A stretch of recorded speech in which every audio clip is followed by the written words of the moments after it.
students, our next topic is now tides and gravitational pull on moon.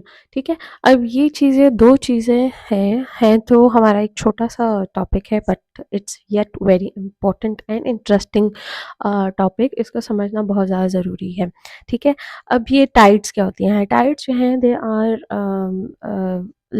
जिसको आप कह सकते हैं कि वाटर लेवल जो है जब ओशन, सीज़, रिवर, लेक्स या अम, अम, ओशंस में जो है ये पानी वेव्स जो होती हैं वो तेज़ी से बहना शुरू हो जाती है. तो तेज़ी वाला जो एकदम से वो तेज़ी से पानी आता है, ठीक है, तो वो उसको कहा जाता है हाई टाइड कहा जाता है. और पानी जब लो लेवल के ऊपर होता है तो उसको हम लोग लो टाइड कहते हैं. तो इसको हम लोग इंग्लिश में इसकी डेफिनेशन को लेना चाहे तो हाई टाइड्स क्या होंगी? Sea level rising to its maximum level.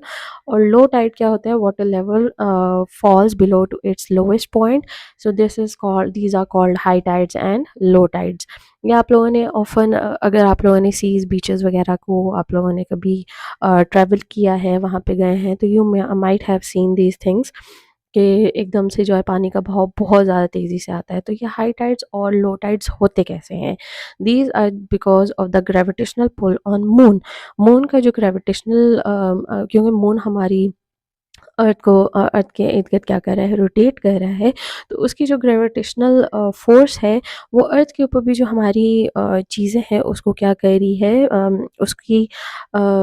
उसको अफ़ेक्ट कर रही है. उसकी जो ग्रेविटेशनल फ़ोर्स है वो हमारे अर्थ के ऊपर जो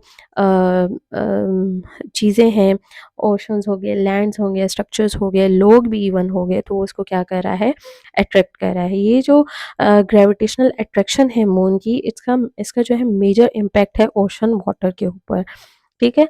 ओशन जो है they are drawn towards the moon gravity. और जो जिसकी वजह से क्या होता है? हाई टाइड्स जो होती हैं अर्थ के ऊपर होती हैं.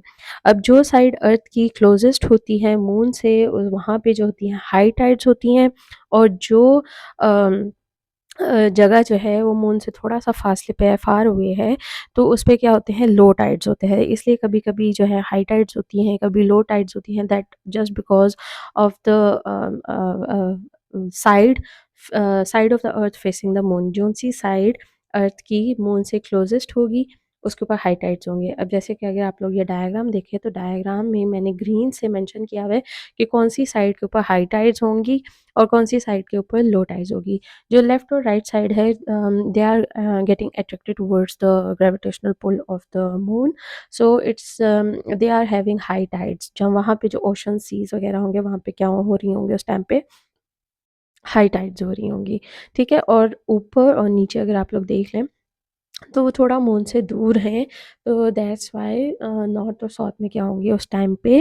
लो टाइड्स हो रही होंगी. टाइड्स जो हैं वो कभी-कभार बहुत ज़्यादा डेंजरस भी हो जाती हैं. और ऑफ़न लोग अगर स्विमिंग वगैरह कर रहे हों बीचेस वगैरह पे, वो थोड़ा-सा पहले पता लगा लेते हैं कि अभी कौन-सी साइड जो है अर्थ की मून की तरफ जाने वाली है. तो वहाँ पे वो पहले से वार्निंग दे देते हैं कि अभी फ़िलहाल यहाँ पे लो टाइड है या अभी फ़िलहाल यहाँ पे हाई टाइड है, तो हाई टाइड के वक़्त यहाँ पे स्विमिंग ना की जाए.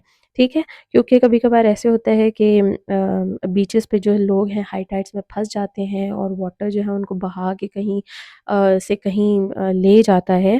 तो लाइफ बोट्स और उस टाइम पे जो है ये लाइफ गार्ड्स जो है they are needed to rescue the people because high tides can trap the people on the beaches. So whenever you are swimming on a beach, on a sea, please do consult the जो वहाँ पे authority होगी to consult them. So you know whether they are having the high tide और no, whether swimming is safe at that time. So you can go and have a swim while it's a low tide and do not get trapped in a high tide. Right. और वैसे भी कहा जाता है कि जब आप लोग ये सीज बीचेस पे स्विम कर रहे होते हैं तो आप लोगों को उस टाइम पे जो है बहुत दूर नहीं निकल जाना चाहिए बिकॉज यू नेवर नो कब हाई टाइड आ जाए and you get trapped in the sea. ठीक है. So these were the few things that you needed to know about tides and gravitational pull on moon. And please do go and read on your books also so that you get a more wide concept of this topic also. um, and we'll meet for the next topic. So students, new topic start करने से पहले एक diagram मैंने यहाँ पे pitch की है ताकि आप लोगों को थोड़ा-सा और कॉन्सेप्ट जो है क्लियर हो जाए कि ये देखिए यहाँ पे हाई टाइड है, ठीक है? हाई टाइड्स के देख लें कहाँ कैसे है, कहाँ पे है।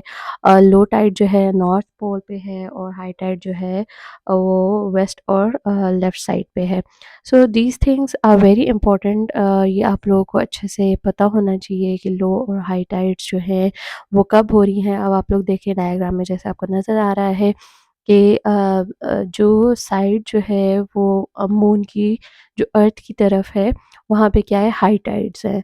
तो ये चीज़ जो है ये कॉन्सेप्ट आई गेस अब आपको क्लियर हो चुका होगा आफ्टर सीइंग द डायग्राम।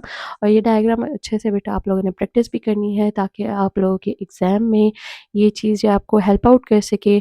और जब आप लोग ये डायग्राम के थ्रू क्वेश्चन को करते हैं तो बेटा ये और ज़्यादा आप लोगों के लिए बेस्ट हो जाता है क्योंकि एग्ज़ामिनर को पता चल जाता है कि अगर इस बच्चे ने डायग्राम बनाई है तो इट मीन्स इसको ये कॉन्सेप्ट आता होगा, इसने अच्छे से ये कॉन्सेप्ट लिखा भी होगा।